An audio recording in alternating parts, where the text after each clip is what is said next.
स्वागत है आप सबका अपने चैनल विवेक ओझा ऑफिशियल में। साथियों, कच्चातीवू द्वीप को लेकर एक बड़ी सूचना सामने आई है कि तमिलनाडु विधानसभा में सर्वसम्मति से प्रस्ताव पारित किया गया है कि कच्चातीवू द्वीप को वापस लिया जाए। तमिलनाडु असेंबली ने सर्वसम्मति से कच्चातीवू द्वीप के मुद्दे पर केंद्र सरकार से कहा है कि केंद्र सरकार अब जो 1974 या 1976 में एग्रीमेंट्स हुआ था इस मुद्दे पर, उसको रिव्यू करे और श्रीलंका से जिस तरीके का की बात करनी पड़े उस तरीके की बात करे, लेकिन कच्चातीवू द्वीप को वापस ले। मुख्यमंत्री ने सभी से पार्टी लाइन से ऊपर उठकर सरकार के प्रस्ताव का समर्थन करने की अपील की है, क्योंकि यह मछुआरों के कल्याण से जुड़ा हुआ मामला है। कच्चातीवू द्वीप को वापस लेना तमिलनाडु के मछुआरों के पारंपरिक मछली पकड़ने के अधिकारों की रक्षा करने के लिए आवश्यक है, ऐसा मुख्यमंत्री स्टालिन का मानना है।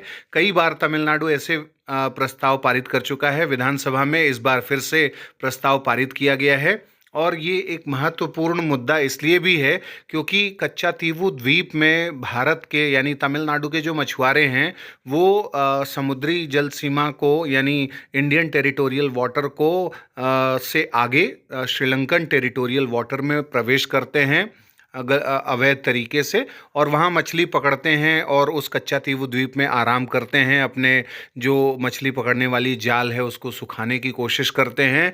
और वहाँ पर एक सेंट एंथोनी चर्च है जिस चर्च में ये जाते हैं, मतलब वहाँ उनका रिलीजियस सेंटिमेंट भी है। और इसके बाद जो वहाँ श्रीलंकन नेवी है वो इसके खिलाफ कार्रवाई करती है, यानी तमिलनाडु के मछुआरों को फिर वो गोली भी मारती है, गिरफ्तार भी करती है और भी हैरेसमेंट की चीज़ें करती है। बहुत से मछुआरे अभी भी श्रीलंका की जेलों में बंद हैं और इसके चलते ये जो बोन ऑफ कंटेंशन है कच्चातीवू द्वीप का, इसको लेकर बड़ा निर्णय जो है तमिलनाडु करने की तैयारी में है। केंद्र सरकार के ऊपर लगातार दबाव भी बनाया गया है। इस बार ये जो प्रस्ताव किया गया इसमें बीजेपी ने भी उसके जो कार्यकर्ता हैं, जो लीडर्स हैं तमिलनाडु विधानसभा में, उन्होंने भी समर्थन किया इस प्रस्ताव का। अन्ना द्रमुक ने समर्थन किया। प्रस्ताव में ये कहा गया है कि तमिलनाडु विधानसभा सर्वसम्मति से केंद्र सरकार से आग्रह करती है कि वह भारत श्रीलंका समझौते की तत्काल समीक्षा करे और कच्चातीवू द्वीप को वापस लाने के लिए सभी कदम उठाए। प्रस्ताव में ये भी कहा गया है कि सदन भारत के प्रधानमंत्री से आग्रह करता है कि वह श्रीलंका की अपनी आधिकारिक यात्रा के दौरान सद्भावना के आधार पर हमारे सभी बंदी मछुआरों को रिहा कराने और उनकी जब्त नौकाओं को वापस कराने के लिए श्रीलंका सरकार से बातचीत करें।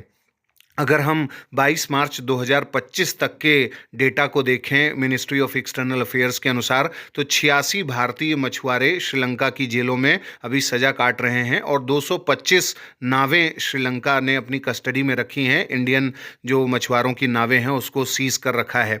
2025 में भारत से जो मछुआरों की गिरफ्तारी श्रीलंका ने की थी उनकी संख्या थी 135, 2024 में 526, 2023 में 220, 2022 में 229, 2021 में 143, 2020 में 74, 2019 में 190, 2018 में 156, 2017 में 453, 2016 में 290 और 2015 में 454 तमिल मछुआरों को श्रीलंका की सेना के द्वारा, श्रीलंका की नेवी के द्वारा गिरफ्तार किया गया।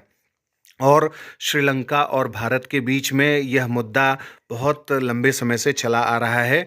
तमिल मछुआरों की जो समस्या है या समुद्री मछुआरों का ये जो विवाद है, इसका स्थायी समाधान करने के लिए अब ये कच्चातीवू द्वीप को वापस लेने का प्रस्ताव तमिलनाडु ने किया है।